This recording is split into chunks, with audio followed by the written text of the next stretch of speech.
Hello everyone, I welcome you to my YouTube channel Vipul classes. तो आइए दोस्तों, आज के इस वीडियो लेक्चर में हम आपको विलियम शेक्सपियर के एक बहुत ही फेमस प्ले को बताएंगे जिसका कि नाम है किंग लियर। तो दोस्तों आइए स्टार्ट करते हैं विलियम शेक्सपियर के एक बहुत ही फेमस प्ले किंग लियर को।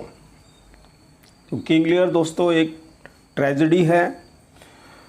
तो किंग लियर दोस्तों एक राजा होते हैं जो ब्रिटेन के राजा होते हैं, और किंग लियर के 3 बेटियां थी।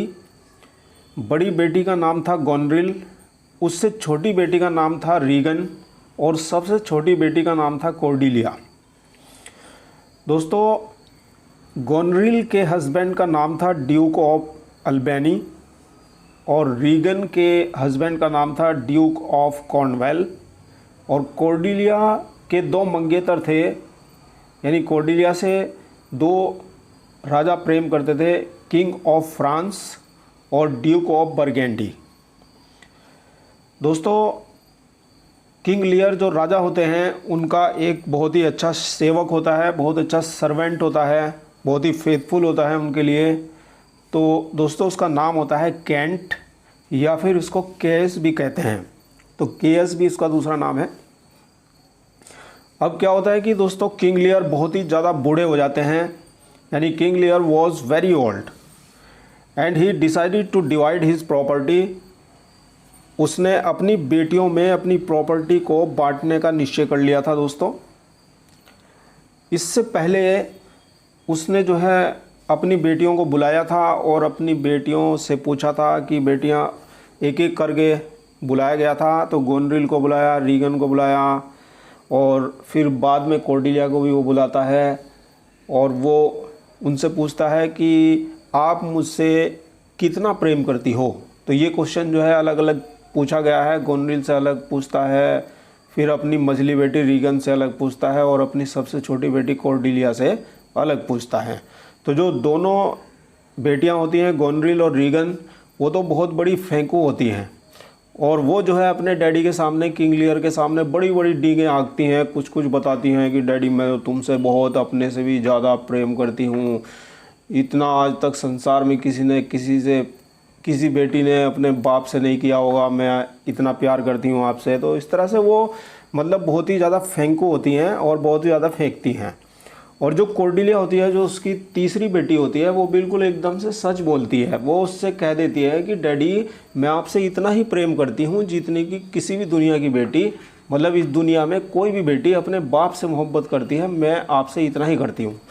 तो इस बात को जो है किंग लियर जो है वो थोड़ा सा निगेटिव वे में ले जाते हैं, यानी कि उस समय कॉर्डिलिया की बात जो है किंग लियर को अच्छी नहीं लगती है, क्योंकि वो फेंकू बेटी जो है बहुत ज़्यादा फेंक कर गई हैं उसके सामने, कुछ कुछ बता कर गई हैं। तो इसलिए वो उस समय जो है किंग लियर उनको पसंद करता है, गोनरिल को और रीगन को, और इस वजह से फाइनली ही डिसाइडेड कि वो कॉर्डिलिया को अपनी प्रॉपर्टी में से कुछ भी नहीं देगा। यानी finally he decided to give 1/3 part of his property to Goneril and 1/3 part to Regan. यानी कॉर्डिलिया को कुछ भी न देने का उसने डिसाइड कर लिया, और बेदखल करने का डिसाइड कर लिया कि कॉर्डिलिया को वो अपनी प्रॉपर्टी से बेदखल कर देगा, और यही होता है। लेकिन जो किंग लियर का जो सर्वेंट होता है, जो बहुत ही फेथफुल होता है उसके लिए, केयस या कैंट भी इसको ही बोलते हैं, वो बार बार राजा को समझाता रहता है कि देखिए राजा साहब, जो आपकी सबसे छोटी बेटी कॉर्डिलिया है वो बहुत अच्छी बेटी है, आप उसके साथ ऐसा न करें। वो बार बार समझाता रहता है, लेकिन किंग लियर थोड़ा सा उसको नेगेटिव वे में ले जाते हैं, और वो उसको बेदखल कर देते हैं अपनी प्रॉपर्टी से। और बेदखल होने की वजह से क्या होता है, देखिए मैंने आपको स्टार्टिंग में बताया था कि जो कॉर्डिलिया है उसके 2 मंगेतर हैं, एक किंग ऑफ फ्रांस है और ड्यूक ऑफ बर्गेंडी है। तो क्या होता है कि जब ड्यूक ऑफ बर्गेंडी को पता चलता है कि उसको कॉर्डिलिया को बेदखल कर दिया गया है राजा की प्रॉपर्टी से, तो इसलिए ड्यूक ऑफ बर्गेंडी अब उससे शादी करने से मना कर देता है और वो चला जाता है। लेकिन जो किंग ऑफ फ्रांस होते हैं वो बहुत ही रियल लव करते हैं कॉर्डिलिया से, और इसलिए वो कहते हैं कि बस मुझे तो कॉर्डेलिया ही चाहिए, मुझे कोई प्रॉपर्टी वगैरह कुछ नहीं चाहिए। तो वो उससे सच्चा प्रेम करते थे, ड्यूक किंग ऑफ फ्रांस। अब देखिए दोस्तों, अब क्या हो जाता है कि बहुत दिन हो जाते हैं, प्रॉपर्टी का बंटवारा भी हो जाता है और तीनों बेटियों की जो है उनकी शादी भी हो जाती है। गोनरिल और रीगन की तो पहले से ही शादी हो रखी थी, लेकिन अब प्रॉपर्टी से बेदखल होने के बाद ड्यूक मतलब किंग ऑफ फ्रांस जो है वो कॉर्डेलिया से शादी कर लेते हैं। अब बहुत ज़्यादा बूढ़े हो जाते हैं किंग लियर, और किंग लियर को अपनी बेटियों की याद आती है। तो अब वो क्या करते हैं, बड़ी बेटी गोनरिल के पास रहने चले जाते हैं और उनके साथ 100 नाइट्स थे, यानी उनके साथ 100 योद्धा थे, जिन्हें लेकर के वो अपनी बड़ी बेटी गोनरिल के पास चले जाते हैं।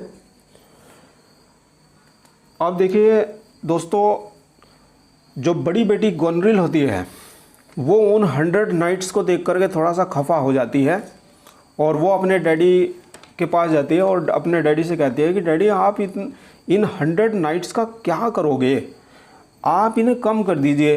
अगर आपको मेरे पास रहना है तो आप इन नाइट्स को आधा कर दीजिए, यानी कि 50 कर लीजिए, ठीक है, वरना यहाँ से चले जाओ। तो अब किंग लियर को गुस्सा आ जाता है और अब क्या होता है कि अपने सर्वेंट कैयस को रीगन के पास वो भेजते हैं, यानी अपनी मंझली बेटी के पास अब वो भेजते हैं। पहली वाली गोनरिल बेटी से अब वो खफा हो जाते हैं क्योंकि उसने नाइट्स को कम करने के लिए कहा था और यहाँ से चले जाने के लिए कहा था। तो अब वो अपने सर्वेंट कैंट को यानी कैयस को रीगन के पास भेजते हैं और उससे कहते हैं कि वो उनसे मिलना चाहते हैं, ये वाला मैसेज आप मेरी मंझली बेटी रीगन को पहुँचा दीजिए। तो अब जो कैयस है वो रीगन के पास जाता है और जो रीगन के सर्वेंट होते हैं वो अब कैयस को रोक लेते हैं, वो मिलने नहीं देते हैं रीगन से। और रीगन के जो सर्वेंट होते हैं वो फिर बाद में उसकी पिटाई भी करना शुरू कर देते हैं, यानी कैयस की बहुत ज़्यादा पिटाई करते हैं। After some time King Lear reaches there and looks Caius in a bad condition. और कुछ समय के बाद जो है राजा खुद वहाँ पर पहुँच जाते हैं और अपने नौकर कैयस की बुरी दशा देखते हैं, क्योंकि पिटाई हुई है, कैयस को बहुत पीटा है रीगन के सोल्जर्स ने। तो ये सब कुछ देख करके किंग लियर और ज़्यादा दुखी हो जाते हैं। अब किंग लियर को बड़ा गुस्सा आ रहा है, अपनी बड़ी बेटी से तो पहले से ही खफा थे, लेकिन यहाँ पर ये उसके वफादार नौकर के साथ ऐसा हुआ है तो इससे और ज़्यादा वो खफा हो गए हैं। तो अब क्या होता है कि वे दोनों बेटियां साथ में होती हैं, यानी एक साथ मिल जाती हैं और वो दोनों आपस में बातचीत के दौरान ये जान जाती हैं कि वो उनके बीच में नाइट्स के बारे में बात चल रही थी कि डैडी जो है 100 नाइट्स को लेकर के मेरे पास आ गए थे, गोनरिल बोल रही थी रीगन से। तो वो अपनी बात बता देती है कि मैंने डैडी से कहा था कि वो अपने नाइट्स को कम कर ले, यानी कि 50 कर ले, लेकिन वो मेरी बात नहीं मान रहे हैं। तो फिर अब वो आपके पास आए हैं यहाँ पर। तो अब रीगन जो है वो कहती है अपने डैडी किंग लियर से, गोनरिल ने तो 50 करने के लिए कहा था, यानी अब रीगन उससे भी ज़्यादा नीचता दिखाती है। वो कहती है कि इन 50 में से भी आपको 25 करने होंगे नाइट्स। वो कहती है कि 25 नाइट रखने को कहती है उसे, अपने डैडी को, कि आप इन्हें योद्धाओं को 25 कर दीजिए। और गोनरिल कहती है कि आपको नाइट्स रखने की ज़रूरत ही क्या है, आपको मेरे साथ चलना है तो आपको कोई भी नाइट्स नहीं रखना होगा। यानी वो कह रही कि कोई आपको नाइट्स रखने की ज़रूरत नहीं है, किसी योद्धा की आपको ज़रूरत नहीं है। और रीगन बोलती है कि 25 योद्धा कर लो, है ना। अब किंग लियर को बड़ा गुस्सा आता है, बहुत गुस्सा करता है किंग लियर और दोनों को भला बुरा कहता है और बहुत ही दुखी होता है वो अपनी बेटियों के इस रूड बिहेवियर से। एक प्ले में एक फूल होता है, जैसे राजा लोग जो है अपने एंटरटेनमेंट के लिए फूल्स को रखा करते थे, तो ऐसे यहाँ पे फूल होता है। और जो फूल है वो पहले एंटरटेनमेंट के लिए जो राजा रखते थे वही फूल है। तो किंग लियर के साथ एक फूल जा रहा होता है और वो फूल जो है वो कहता है कि आपकी सबसे सच्ची बेटी कॉर्डेलिया थी। तो अब उसको लगा कि उसने उसके साथ गलत किया। यानी अब किंग लियर जो है वो कॉर्डेलिया अपनी सबसे छोटी बेटी के बारे में सोचते हैं और वो सोचते हैं कि वास्तव में मैंने उसके साथ गलत किया। अब रास्ते में क्या होता है कि उनका जो वफादार नौकर होता है कैयस, वो रास्ते में आ जाता है और वो उन्हें एक सेफ जगह पर गुफा में ले जाता है। तो दोस्तों, किंग लियर जो हैं अपनी बेटी कॉर्डेलिया से माफ़ी मांगना चाहते हैं और वो अब कैयस को अपनी सबसे छोटी बेटी कॉर्डेलिया के पास भेजते हैं और वो अपना मैसेज उसके ज़रिए भिजवा देते हैं अपनी छोटी बेटी कॉर्डेलिया के पास। अब कॉर्डेलिया के पास जैसे ही उनका वफादार नौकर कैयस जाता है तो वो अपने हस्बैंड यानी कि किंग ऑफ फ्रांस से कहती है कि उसे अपने पापा के पास जाना है और किंग लियर के पास वो अपने डैडी के पास आ जाती है और उनको अपने साथ फिर वो ले जाती है और उनका इलाज वगैरह करवाती है। तो दोस्तों, अब देखिए दोस्तों, कहानी कुछ इस तरह से आगे बढ़ती है। अब किंग ऑफ ग्लूस्टर जो होते हैं उनके 2 बेटे होते हैं, एक एडगर होता है और एक एडमंड होता है। तो देखिए दोस्तों, जो एडगर होता है वो अच्छा होता है और जो एडमंड होता है वो बुरा होता है।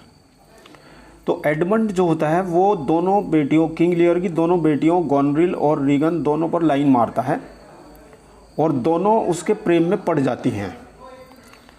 एडमंड क्योंकि बुरा है तो इस वजह से वो एडगर को यानी अपने भाई को, एडगर को जो अच्छा है उसे चाल चल कर के जो है वहाँ से वो भगा देता है और एडमंड जो है वो किंग ऑफ ग्लूस्टर बन जाता है, यानी अब वो राजा बन जाता है ग्लूस्टर का।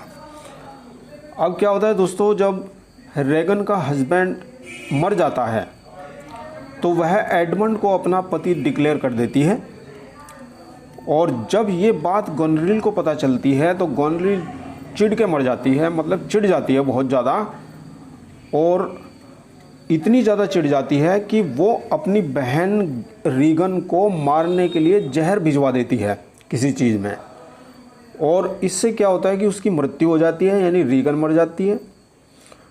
और ड्यूक ऑफ अल्बेनी यानी कि जो गोनरिल के हस्बैंड होते हैं, जब उनको पता चला कि उनकी पत्नी का चक्कर चल रहा है एडमंड के साथ और फिर वो क्या करते हैं, गोनरिल को जेल में डाल देते हैं और वहाँ पे डिप्रेशन में उसकी मृत्यु हो जाती है, यानी इस तरह से गोनरिल भी मर जाती है। और गोनरिल ने मरने से पहले सेना भिजवाई थी कॉर्डेलिया पर अटैक करने के लिए। तो कॉर्डेलिया को क्या होता है कि किडनैप कर लिया गया और एडमंड जो है कॉर्डेलिया को फांसी दे देता है। और जब किंग लियर को ये पता चलता है तो किंग लियर भी मर जाता है और उसका जो वफादार नौकर कैंट होता है वो भी मर जाता है दोस्तों। और लास्ट में एडगर और एडमंड के बीच में लड़ाई होती है, युद्ध होता है, जिसमें कि एडमंड जो है, जो बुरा होता है, वो मर जाता है और एडगर जो अच्छा होता है वो फिर वापस से किंग ऑफ ग्लूस्टर बन जाता है। और जो ड्यूक ऑफ अल्बेनी होता है, जो मतलब गोनरिल के हस्बैंड होते हैं, वो किंग ऑफ ब्रिटेन बन जाते हैं। And that is the end of this story of King Lear दोस्तों। तो ये स्टोरी आपको कैसी लगी कमेंट सेक्शन में ज़रूर बताएं। Thank you very much for watching this video. मिलते हैं किसी और नेक्स्ट वीडियो में।